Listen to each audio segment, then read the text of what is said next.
Good evening, ladies and gentlemen, boys and girls. Good day, good afternoon, good night, good whatever, whenever you're watching. Welcome to another episode of Midnight's Edge After Dark. I am, of course, joined by the Mr. Tom Connors. How are you doing today, Tom? Doing the best I can, even though we're late again as usual. Well, better late than never, as I think we should just change the schedule. Yeah, probably. That would be a good idea. Well, with everything going on, it's just been nuts. So if you haven't noticed, once again, we got hit last week, even though we did a very boring and static show. So this week, you're going to get an even more boring and static show to see what happens. But, yeah, so don't mind the no pictures. And, of course, like I said, we'll probably get into it more in the future. But anyway, Rob. So anyway, barring all that, and if we don't get a copyright strike for this, and unless somebody's already copyrighted my name, I am Mr. Rob Robot Shlomo, coming to you from Shabby Road Studios, home of mashed potato pizza. Hey, there you go. You got a new one.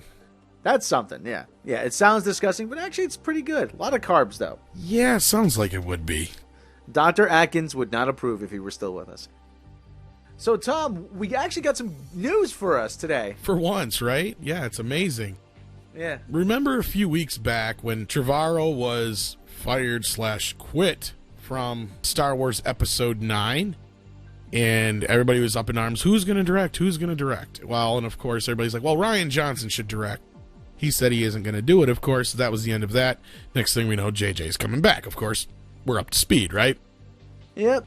The news drops today that the reason why Rian Johnson is not coming back to direct Episode 9 is because he's developing his own trilogy for the Star Wars universe. We don't have a ton of information on the trilogy.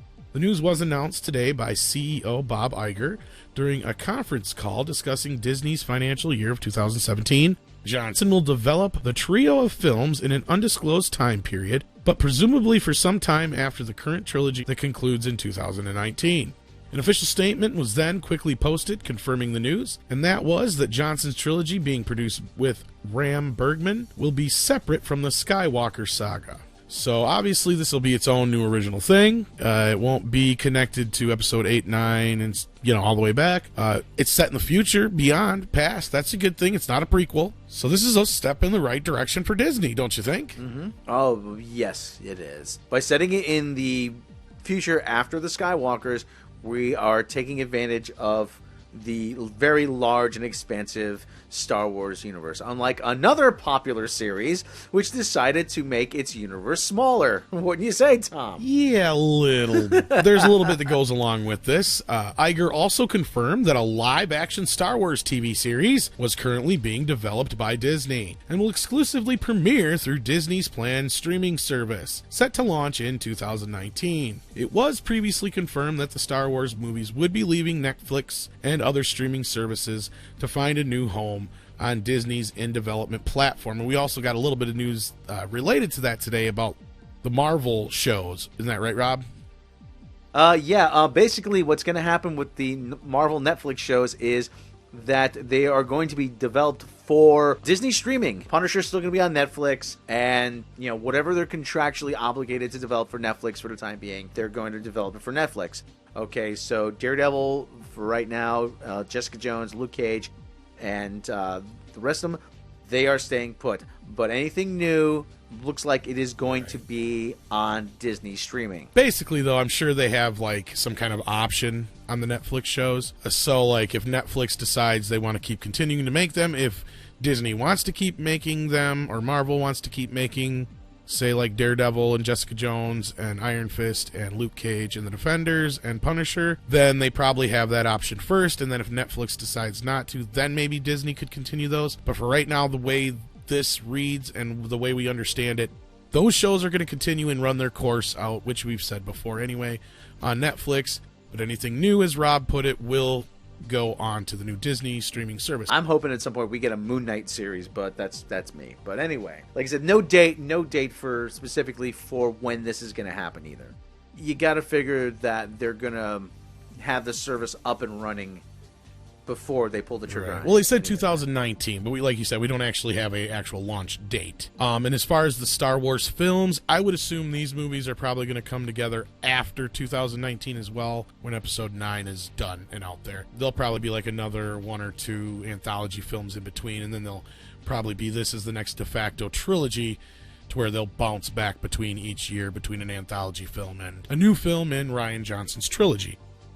Yeah, I can't wait till that anthology movie about Wicket the Ewok. I mean, that's gonna be yeah. But no, seriously, yeah. So anyway, lots to look forward to in the Star Wars universe, apparently. Yeah, so that's a lot of big news there. Yeah. Apparently, one of our favorite people is actually in the news, so to speak. This goes back a little while. We reported here, I want to say it was almost a month ago, a little over a month ago. Yeah. About the Dark Universe was kind of in turmoil. And the Dark Universe, of course, being Universal's monster movie, cinematic universe, whatever you want to put it. Of course, the Tom Cruise movie, The Mummy, which was supposed to kick this thing off, didn't. And it merely kicked. I don't even know if you call it a punt. It was a muffed kick. That's what it was. Yeah. For our international viewers, those are all American football references. So that's yeah. If you don't get that, it was a wicked googly. So there was, of course, the rumor that at that point the movies were kind of being pushed back indefinitely at that point, which is already kind of a bad sign. And then all of a sudden now we get this news. Alex Kurtzman and Chris Morgan depart after the failure of The Mummy. This, of course, is being reported by Hollywood Reporter and a few other places. Just 5 months after Universal released a much-discussed cast photo of Johnny Depp, Russell Crowe, Javier Bardem, which, of course, were all supposed to play various characters in this cinematic universe. Writer and producers Alex Kurtzman and Chris Morgan, who were hired as the Monster Universe architects, have departed the franchise. Sources tell Hollywood Reporter Kurtzman, whose deal with Universal lapsed in September, is focusing on television. More on that in a moment. Yes, more on that. Apparently, he's not done ruining Star Trek. Well, I was there, bury the lead, right? He was, of course, and is our executive producer on CBS All Access's Star Trek Discovery, a little show that we've mentioned from time to time here on the channel. So, of course, it sounds like Kurtzman is going to spend more time destroying Star Trek, and he's got his deal with CBS over there. Morgan has returned to the Fast and the Furious franchise and is writing that famous Dwayne Johnson and Jason Statham spinoff. Like I always say, men drive car fast works in any language. Of course. We've come to the point now where in early October, which we had just mentioned here, they pulled the plug on the productions, which had actually started in London for Bride of Frankenstein, which was supposed to be the next follow-up in the series. The execs felt that the script by David Koepp and overseen by Bill Condon wasn't ready. Angelina Jolie had been courted for the lead, but is now not attached. That, of course, was also news that was involved in that, is that she left the film. There was rumors going around that they were in talks with Gal Gadot. We haven't heard anything about that. They insist that Condon is still attached, but no date has been set to resume work on the film. It was originally set to be released on Valentine's Day of 2019, and that, of course, was the news that we just reported a month ago, is that was being pushed back. Well, usually when they shut a production down in Hollywood, it ain't starting back up. No. Very rarely. I mean, I think one of the few ones is the Lone Ranger. And and we all see how that went. went. That's why they don't usually. Yeah, they'll generally cut their losses and say enough's enough. Superman Lives, perfect example. Just like with Bride of Frankenstein, they were days away from starting to shoot. And they're like, yank that plug right out the wall. Beep. That's it. I think we're done. I think we should just figure this is done and over with. I've heard people suggest that Jason Blum should step in and try and oversee this. Not a bad idea. Not the worst idea, but you're going to have to start from scratch. I don't think you can salvage this particular incarnation of the Monsters Right. universe or whatever it is, you'd have to start completely from scratch, and you'd probably have to start with another monster movie just to differentiate yourself from this, whatever this was. They learned all the wrong lessons from Marvel. They, instead of making sure that the costume and the character was up front first and the actor was secondary, they put the actors up in front first. And unfortunately, we are in a day and age now where actors aren't necessarily guaranteed box office bank like they used to be. No, it's not the 40s, 50s, and 60s. Even the 80s and 90s and 10 years ago. You know, even Will Smith and Johnny Depp and these guys and Tom Cruise can't even open a movie anymore. You could argue, oh, it's past some of their time, but that's not the point. There is not really any actor that I can think of offhand that can open a film and is basically bulletproof at this point. Actor or actress, however you want to put it. I just usually call them all actors. But anyway, point being, I can't think of any. Nothing's a guarantee anymore. Big names aren't a draw. So you have to make this appealing to the audience in another way. And giving us superhero versions of the classic movie monsters is not how to do it. Yeah. They've already showed you how to do this. Go back, look at the original films, get some ideas, think of a versus situation instead of a Marvel Cinematic Universe type situation. Look at what the Kong and Godzilla universe are doing. That's the kind of formula you got to draw from. So that's my suggestion on this anyway. But I think it's dead in the water, like you said. Yeah. I mean, and there's no Abbott and Costello team up that's gonna make this. Yeah. It's sad because these are movies and these are characters that can be reinvented every so often. You could find a different angle on them. Yeah. You can have a new interpretation of it. You've taken this, like I said, and you've just run the whole cinematic universe aspect into the ground. It doesn't need to be a cinematic universe for everything. Okay? There doesn't need to be an interconnected universe for every freaking movie series. It's not necessary. Well, you can. Yeah, but, you can, but I said, it's not. You don't have the way to make this work just yet. You can't force it, is what I was getting to. And like I said before, you've seen how these monster movies can work. They've been done already. These were the original cinematic universe, pretty much. Just kind of follow that template. That's all you need to do. Introduce your monsters, get us to know them, and the other characters involved with their stories. Then you start crossing them over. And make sure you keep Alex Kurtzman far away from him. So let's talk a little bit about Alex Kurtzman here. Just because he's a part of this. I know you're dying to, Rob. This guy seems to be cinematic poison at this point. Yeah, why anybody really is letting him onto a backlot is still beyond me. It seems like his stock and trade is taking things that I personally like and just ripping them apart at the seams. Probably. Okay, so, I think that's about all we have to say about that. I don't think it's going to continue. If it does, it's going to be completely revamped. And with that, why don't we get into the roundup? Well, buckaroos, it's time to saddle up the horse and head on out of the barn. We're going for a roundup. Our least favorite Human Torch, Michael B. Jordan, is in the news, and hopefully he's going to redeem himself in Black Panther, but he has his sights on working behind the camera. Michael B. Jordan to make directing debut on David Barclay Moore novel adaptation, The Stars Beneath Our Feet. I've never heard of this. So this comes to us from Deadline. Endeavor Content has acquired film rights to the David Barclay Moore novel, The Stars Beneath Our Feet, which will be developed as a vehicle for Creed star Michael B. Jordan to make his feature directorial debut.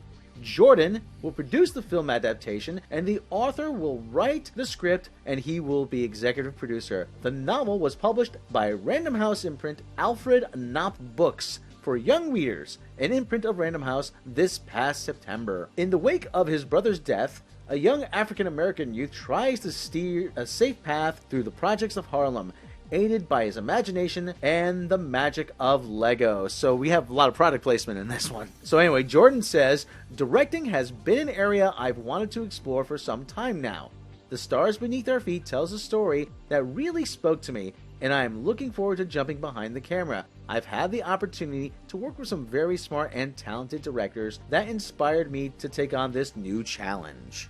Good for him. All right. So, Tom, are you a fan of Kick-Ass? Indeed. Well, anyway, Cinema Blend is asking, is Kick-Ass 3 happening? It has been 4 years since Kick-Ass 2, and fans of the Mark Millar created character haven't had much hope of seeing the character return to the big screen. The sequel film was not well received as Matthew Vaughn's original movie and failed to match its box office. Still, the Kick-Ass movies helped pave the way for the success enjoyed by other R-rated superhero movies like Deadpool and this year's Logan. So while the news has been quiet on the Kick-Ass front, it seems that something may be in the works. Mark Millar, is it Miller or is it Millar? Actually, I think it is Miller. Okay. But it's spelt with an A. Oh, damn him for wanting to be different. So Mark Miller, with our apologies, the man behind Kingsman, Wanted, and Kick-Ass, recently stoked the embers of his property's return. He tweeted a picture of Kick-Ass and Hit Girl, and the tweet reads, "Right now, this brilliance won't write itself. Time to help get a press release together for the big Kick-Ass and Hit Girl news next week." So, stay tuned for that. Stay tuned for that one. Some people are speculating, obviously, this may be a third film. That's very possible. I heard another rumor that this might be an actual reboot TV series. Well, we're going to have to stay tuned for next week. Yeah, so we'll see. It'd be kind of neat, though, if it's a sequel. I'd love to see a third one. I like the second one and first one. Mm-hmm. And I've read the comics. They're pretty good. So, actually, we have quite a few Doctor Who fans in the group, don't we?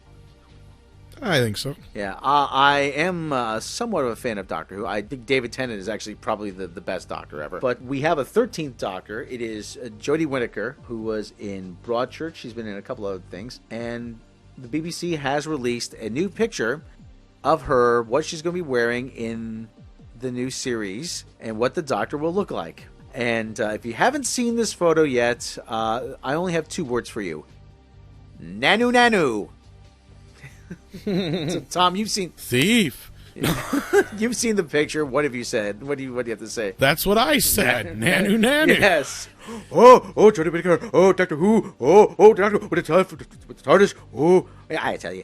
with a British accent. I say, we have some tea. Oh, get a TARDIS. Oh, go time travel. Oh, Just like... she's got my suspenders. I'm going to charge a royalty now. Say, will I get paid in British pounds or American dollars? I don't know. So, that is my incredibly bad Robin Williams impression. Wasn't too bad. Oh, Doctor Who. I've heard Oh, better. Doctor Who. Oh, is he a medical doctor? I don't know. Oh, Doctor Who writes a prescription for fun. So a lot of people don't like the idea of a female doctor. I'm indifferent. I don't particularly care. When they change doctors, if there's one you don't like, eventually another one will be coming along at some point. So, anyway, well, we're gonna have to see. It's supposed to be Christmas time. The new Doctor is supposed to be revealed. So, Yeah. we have some sad news. Actually, we have to report some sad news. Veteran actor John Hillerman, who used to be on Magnum PI, has left us.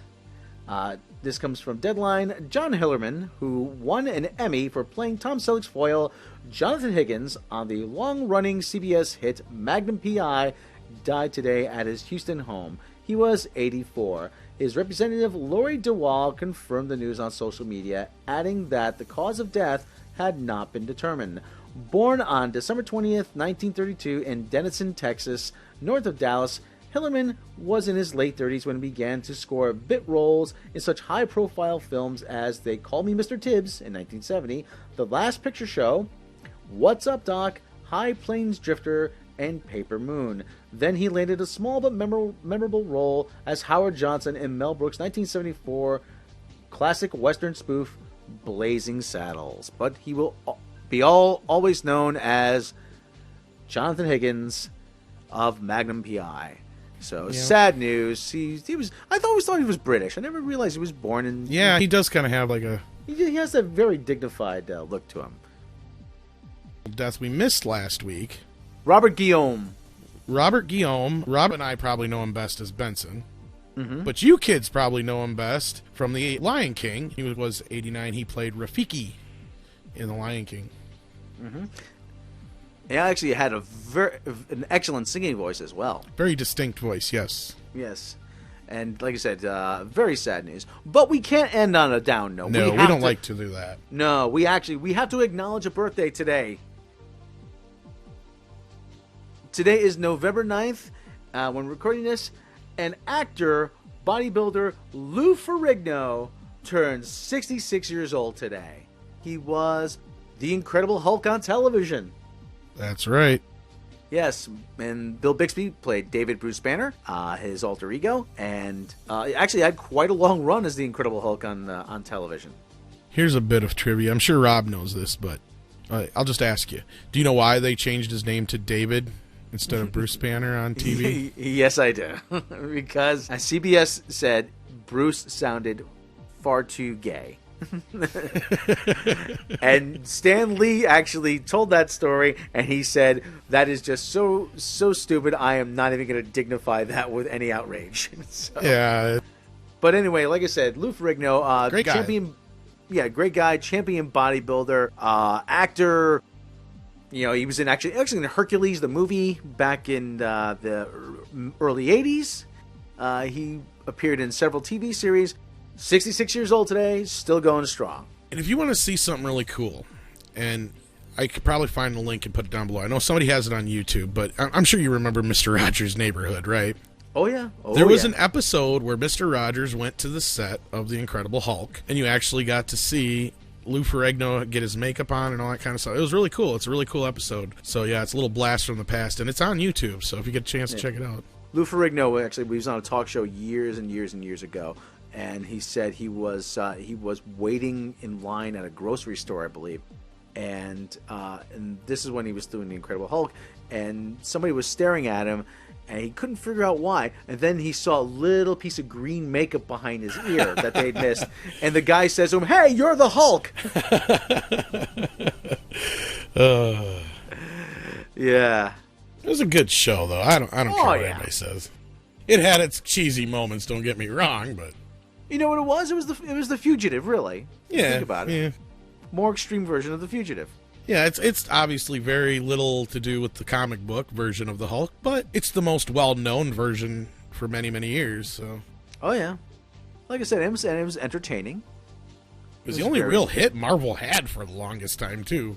Oh, yeah. I mean, there was nothing on television. There was the Nicholas Hammond Spider-Man. There was a brief flirtation with Captain America. Yeah. And up until then, the only thing Marvel had was maybe in a couple animated series here and there, and the Incredible Hulk. I mean, it introduced a whole generation to the character. Oh, yeah, and it was a massive success. I want to say it went 6 or 7 seasons. I think 6, actually. Plus, like a half a dozen TV movies. Yes, there is actually a TV version of called The Trial of the Incredible Hulk with Thor, Daredevil, and Thor is in another one. I think that, but if you buy the DVD, they're on either side of each other. So I think that's probably why you're getting them crossed over. But they're out there. Then it's interesting to see what could have been, because I think the whole point was they were trying to spin off either Daredevil or Thor at that time into their own shows, and it just didn't quite work out. Interesting enough, though, I mean, Daredevil's costume did resemble the one in the first Marvel Netflix series. Yeah, very much so. It was black. He had his eyes covered. It resembled them, but obviously it was the 90s, so they took a few liberties. Late 80s, early 90s, something like that. Yeah. So, all right. Anyway. Still fun to watch. So anyway, like happy we said, birthday, Lou. Yes, happy birthday, Lou Ferrigno. And if you want to join us actually wishing Lou Ferrigno a happy birthday by watching the show and subscribing to the show, then please click that subscribe button. By clicking the subscribe button and clicking the bell icon, you'll be notified when new content is uploaded, such as this podcast and the Trek logs and much, much more. And if you have the means, then please consider supporting the channel through Patreon. Patrons will receive, as thanks, bonus content. You will receive access to bloopers, outtakes, special lost episodes, behind the scenes. There actually is a Patreon exclusive Script Doctors, where Tom takes a crack at fixing Man of Steel. That's actually pretty good. And you will receive the special Lost episode. You'll receive sneak peeks at upcoming projects. Patreon users got an exclusive peek at the animation to Trek logs. They got the whole Trek log, actually, but yeah. Yeah, they got the whole Trek. They got the whole Trek log. You get early access to that. And if you don't have the means to subscribe through Patreon, then please subscribe to us on YouTube. And please share the ever-living shit out of these videos. Yeah. Yeah, we don't care who you're sharing them with. Share them, like, post them on the New York Yankees Facebook page. We don't care. Neither should you. So. Yeah, but as always, we'd like to thank you all for joining us this lovely evening, morning, noon, or night, whenever you're listening. And why don't we bring it out one more time? I am Rob Robot Shlomo, and you are... Tom Connors. And thank you for listening. That concludes this episode, and we will catch you next time.